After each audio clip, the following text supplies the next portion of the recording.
Welcome to life hub channel. Life hub চ্যানেলে তোমাদের সকলকে স্বাগত। আজ থেকে আমরা ইকোনমি যে বিভিন্ন টপিকগুলো আছে সেগুলো অ্যাজ এ থিওরি পরপর একটা সিরিজে তোমাদের জন্য আনতে চলেছি। আজকে প্রথম অ্যান ইন্ট্রোডাকশন টু ইকোনমিক্স, এই টপিকটার উপর আজকে তোমাদের থিওরিটা পড়ানো হবে। এইভাবে এই সিরিজটা ইম্পর্টেন্ট যে টপিকগুলো আছে ইকোনমির ওপরে সেগুলো আমরা আস্তে আস্তে কভার করব। যেহেতু অনেক ছাত্রছাত্রীদেরই একটা ইকোনমির প্রতি ভীতি থাকে, তাই আশা রাখছি যে ওয়েস্ট বেঙ্গল পিএসসির বা যে কোনো গভর্নমেন্টের যে কম্পিটিটিভ পরীক্ষাগুলো হয় তার জন্য লাইফ আপ চ্যানেলের এই যে ইকোনমি সিরিজটা তোমাদের পক্ষে খুব হেল্পফুল হবে। তাহলে চলো আজকে আমাদের অ্যান ইন্ট্রোডাকশন টু ইকোনমিক্স দিয়ে আমাদের ইকোনমির যে সিরিজটা সেটা স্টার্ট করি। দেখো, প্রথমেই আমাদের তিনটে টার্ম সম্বন্ধে একটু জেনে রাখা ভালো। প্রথমটা ইকোনমিক্স, দ্বিতীয়টা ইকোনমিস্ট এবং তৃতীয় হচ্ছে ইকোনমি। ইকোনমিক্স ইকোনমিক্স কথাটা যে ওয়ার্ডটা থেকে এসেছে সেটা একটা গ্রিক ওয়ার্ড। ওয়ার্ডটা হচ্ছে ঐকোনিকমিয়া। ঐকোনিকমিয়া এই কথাটা থেকে এসেছে ইকোনমিক্স। ঐকোনিকমিয়া এটার মানে কি? ঐকোনিকমিয়া ঐকোনিকমিয়ার মানে হচ্ছে হাউসহোল্ড ম্যানেজমেন্ট। তাহলে যদি প্রশ্ন আসে যে ইকোনমিক্স কথাটা কোন ওয়ার্ড থেকে এসেছে, তার উত্তর হবে ঐকোনিকমিয়া। যদি বলে এটা কোথা থেকে নেওয়া হয়েছে, এটা একটা গ্রিক ওয়ার্ড এবং ঐকোনিকমিয়ার কথার অর্থ কি? Household management. তোমাদের একটা কথা বলে দিই, এই যে থিওরি পোর্শনটা ইকোনমির লাইফ অফ চ্যানেলে পড়ানো হবে সেটা কিন্তু বিভিন্ন পরীক্ষায় যেভাবে প্রস্তুতিটা নিলে তোমরা কোশ্চেন সলভ করতে পারবে সেটাকে মাথায় রেখে করা হবে। পরের কথাটা ইকোনমিস্ট। ইকোনমিস্ট কথাটার সঙ্গে তোমরা খুবই পরিচিত। ইকোনমি নিয়ে বা ইকোনমিক্স নিয়ে যারা কাজ করেন বা যাদের পড়াশোনাটা ইকোনমিক্স এর ওপরে বা ইকোনমির ওপরে, তাদেরকে আমরা বলি ইকোনমিস্ট অ্যাজ অ্যান ইন্ডিভিজুয়াল। এবার আসছি ইকোনমিতে। ইকোনমি কি? ইকোনমিকটাকে বলা যেতে পারে একটা ইনস্টিটিউশনাল বা লিগ্যাল ফ্রেমওয়ার্ক। একটা ইনস্টিটিউশনাল এবং লিগ্যাল ফ্রেমওয়ার্ক, যার মধ্যে যেই ফ্রেমওয়ার্কটার মধ্যে বিভিন্ন ইকোনমিক অ্যাক্টিভিটিসটা কি কি হতে পারে? ইকোনমিক যে অ্যাক্টিভিটিস গুলো এই ফ্রেমওয়ার্কের মধ্যে হয় সেগুলোর মধ্যে পড়বে প্রোডাকশন, কনজাম্পশন এবং ডিস্ট্রিবিউশন। তাহলে ইকোনমি কি হলো? ইকোনমি হলো একটা ফ্রেমওয়ার্ক বা একটা ইনস্টিটিউশনাল লিগ্যাল ফ্রেমওয়ার্ক যার মধ্যে প্রোডাকশন, কনজাম্পশন আর ডিস্ট্রিবিউশন এই জিনিসগুলো, এই তিনটে জিনিস আবার কি? এই তিনটে জিনিস হচ্ছে ইকোনমিক অ্যাক্টিভিটিস।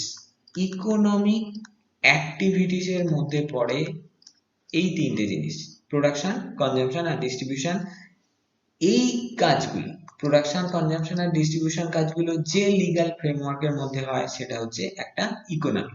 যেমন তোমরা শুনে থাকবে ভারতীয় ইকোনমি, ইন্ডিয়ান ইকোনমি, মানে এখানে একটা নেশনের কথা বলা হচ্ছে। এবার আমরা আসবো ইকোনমির ডেফিনেশন। একদম শুরুতে একটা ডেফিনেশন জেনে রাখা ভালো। বিভিন্ন সায়েন্টিস্ট বা ইকোনমিস্ট যারা, তারা বিভিন্নভাবে এই ডেফিনেশন দিয়েছেন, তবে তার মধ্যে একটা মোটামুটি জেনারেল যদি আমরা একটা ডেফিনেশনের কথা ধরি, সেটা হচ্ছে economics means practical science of the production and distribution of wealth. ওয়েলথের বা সম্পদের প্রোডাকশন করা এবং সেটা ডিস্ট্রিবিউশন করা, সেই যে প্র্যাকটিক্যাল সায়েন্স এটা করা হয় সেটাকে আমরা বলবো ইকোনমিক্স।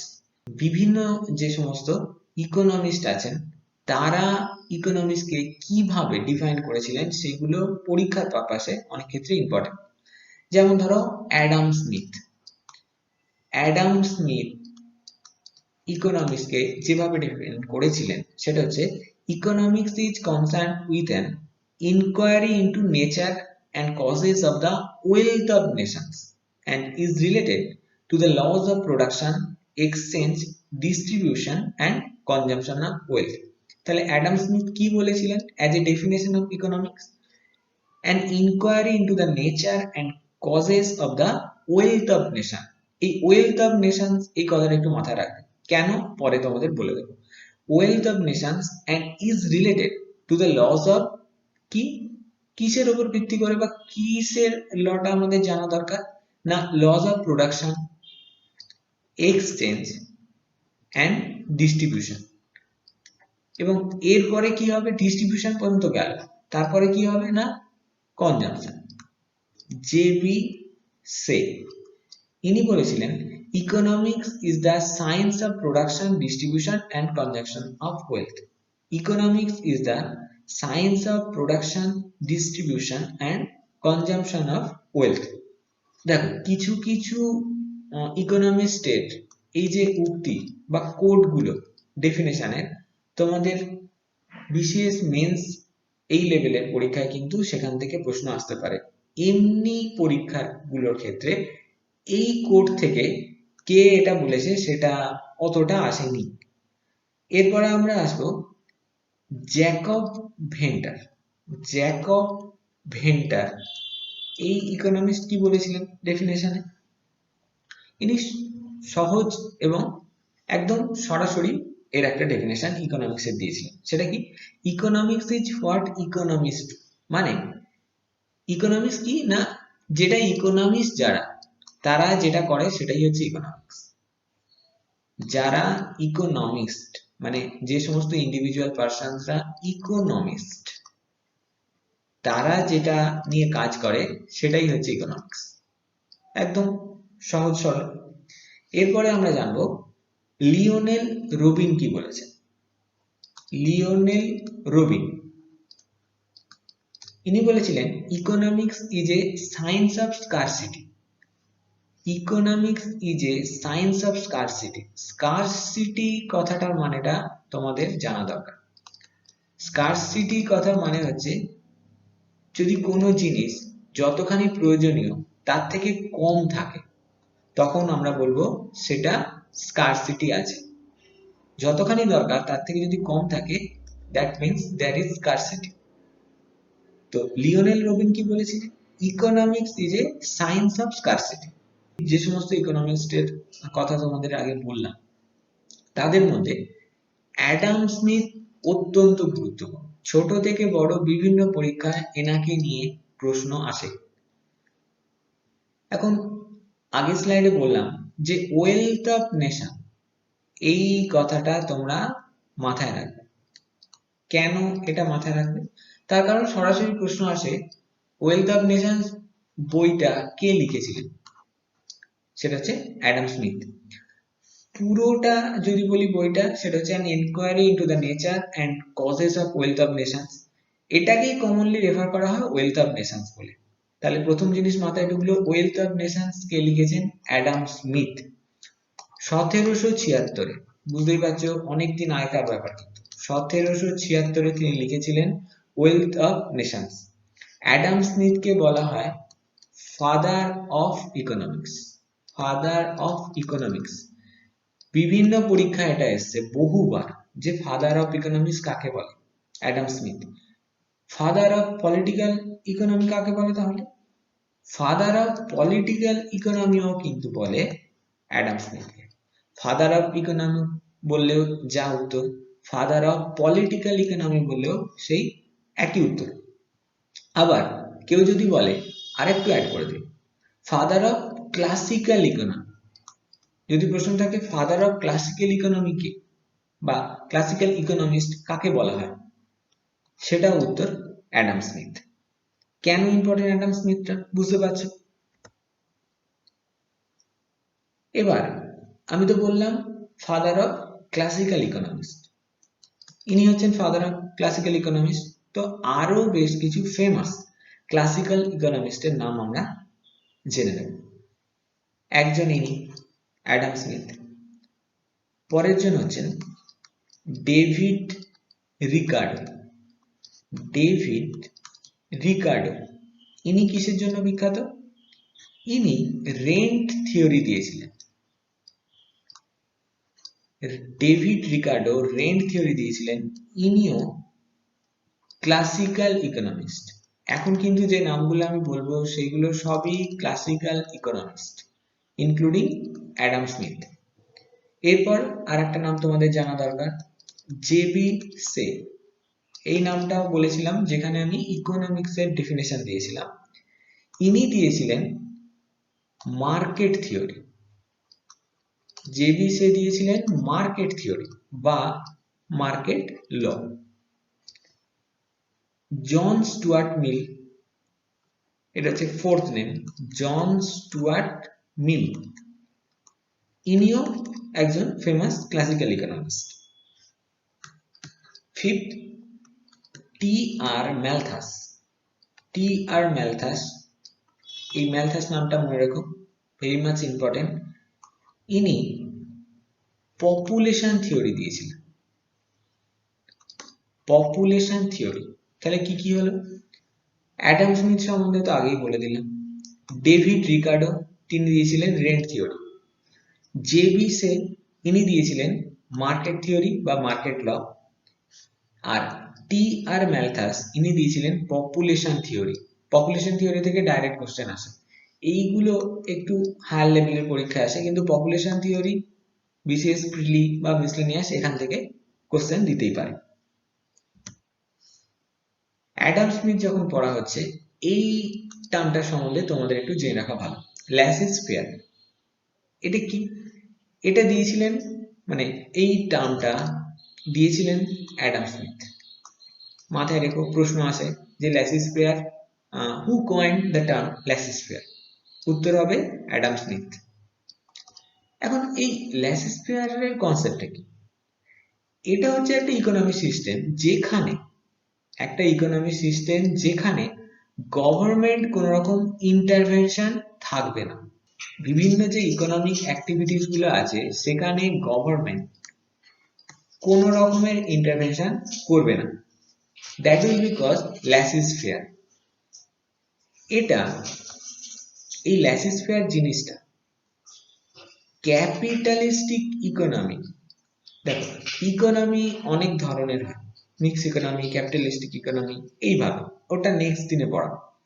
তো এই ক্যাপিটালিস্টিক ইকোনমি যেটা, সেইটার একটা ক্যারেক্টারই হচ্ছে এই ল্যাসেস-ফেয়ার।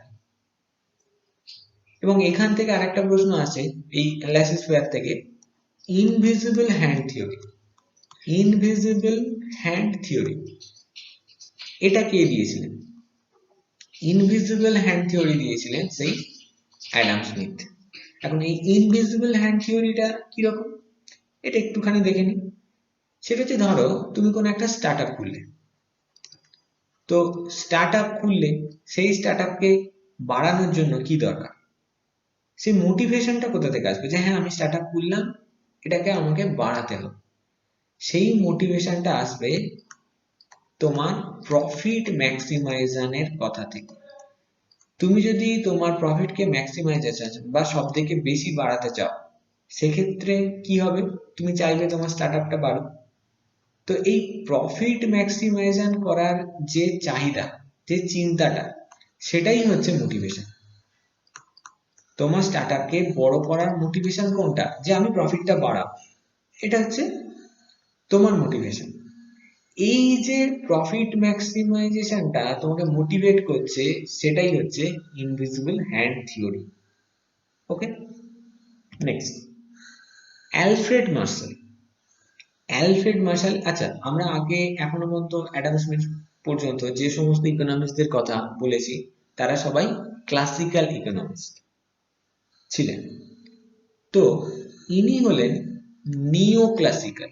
মাথায় রেখো, যদি প্রশ্ন আসে বলে দেবে যে এই চারটে অপশন তোমাদের দিয়ে দেবে, তার মধ্যে দেখবে বলছে যে এদের মধ্যে কে নিও ক্লাসিক্যাল ইকোনমিক্স, সেখানে একটা অপশন অবশ্যই অ্যালফ্রেড মার্শাল থাকবে।